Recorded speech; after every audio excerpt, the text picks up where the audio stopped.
Welcome back to Budget Kitchen. Today we have a very special episode. We're going to be having a pizza party. We're celebrating one of my other videos getting 1,000 views. The other video is how to make shepherd's pie. I'll link it below. But today we're going to be celebrating that. So thank you all for watching, and we're going to make some pizza now.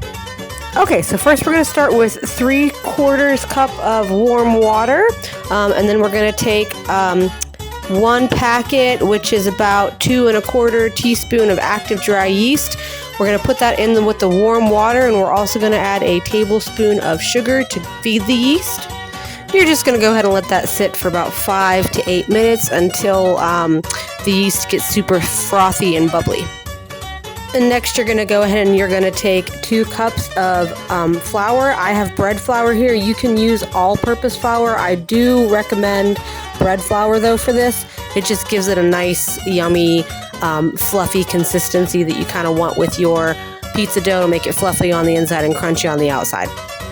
Combine your flour with 3/4 teaspoon of salt, 1 tablespoon of olive oil, and then you're going to go ahead and you're going to mix in your frothy yeast mixture from before with the warm water and the sugar. Then you're going to mix it all up until it forms a shaggy dough, and then once you have a shaggy dough formed, you're going to go ahead and move that to a floured surface, and you're just going to knead your dough, and you're going to do it until you get a little bit of a bounce back. It's probably going to take about, 5 minutes or so until you get that nice resistance in the dough. Cover your dough, keep it in a warm place, and let it rise till it's about doubled in size, and this will take about an hour. This next step is optional, but it really gives your pizza that kind of actual pizza parlor flavor. And what you're going to do is you're going to take cornmeal, and you're going to go ahead and you're going to put it on whatever surface you're rolling your pizza out on. Once your pizza dough has risen, after about an hour, you're going to go ahead and you're just going to put the pizza dough on the counter there or whatever surface, and you're going to roll it out. The cornmeal is going to go ahead and give it like a nice crunchy texture. You know, you get it from like Pizza Hut or whatever, and it has little like rough bead type things on it. That's what it is. It's cornmeal. So after you've rolled it out to your liking, if you like it thin or thick, however you like it, you can go ahead and you can just put it on your pizza pan like so. And then I like to go around and just kind of lightly pinch the edges, and then when that bakes out, it'll make more like a crust, and this kind of tells me like where to put my sauces and my toppings more, so I don't just like fill the whole entire pizza up and not have a nice crust. We're going to be doing a barbecue chicken pizza. It's personally my favorite pizza because it's like you get your wings and your pizza all in one go, and it's delicious.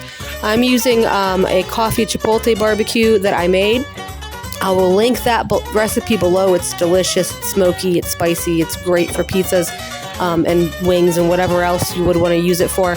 But alternatively, if you don't want to make it from scratch, you can go ahead and you can buy whatever your favorite barbecue sauce is and use that instead. Or if you prefer marinara, you could always just do a marinara or Alfredo. You can get crazy with it. Then we're going to add the cheese. I kind of eyeball it. I'm guessing this is probably about 1.5 cups of cheese or so. You spread it out evenly like I'm doing there. And then you're going to add whatever other toppings you want. Like I said, we're doing a barbecue chicken pizza, so I just have some pre-cooked chicken thighs right there that I cooked the other day, and I cut them up into little bite-sized chunks. And I'm just spreading that around evenly as well. Then we're going to come and add a little bit more of that barbecue sauce on top, give it a nice little pizzazz, make it look nice. And then we're going to put in the oven.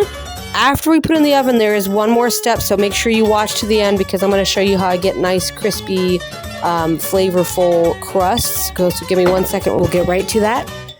So you're going to go ahead and cook this for 12 to 15 minutes at 450 degrees. But when you hit about 10 minutes, you're going to want to take it out of the oven, and you're going to want to do the following. You're going to take 3 tablespoons of either olive oil or butter, just a healthy sprinkling of mozzarella cheese or Parmesan cheese, some oregano, and some salt. You're going to mix that all together, and then you're going to put that right around that crust of your pizza right at about the 8 to 10 minute mark, and then you're going to put it in the oven for the remaining 4 to 6 minutes. Then when your cheese is all ooey gooey and your crust is crispy and golden brown, you're going to take that out of the oven, and your pizza is all done. It's ready to enjoy. So don't forget to watch the couple videos I'd linked down below, and thanks again for watching and letting us hit 1,000 views on our shepherd's pie video. I really appreciate it, and if you could go ahead and like this video and subscribe if you haven't already subscribed, I'd really appreciate that too. Thanks guys, see you next time.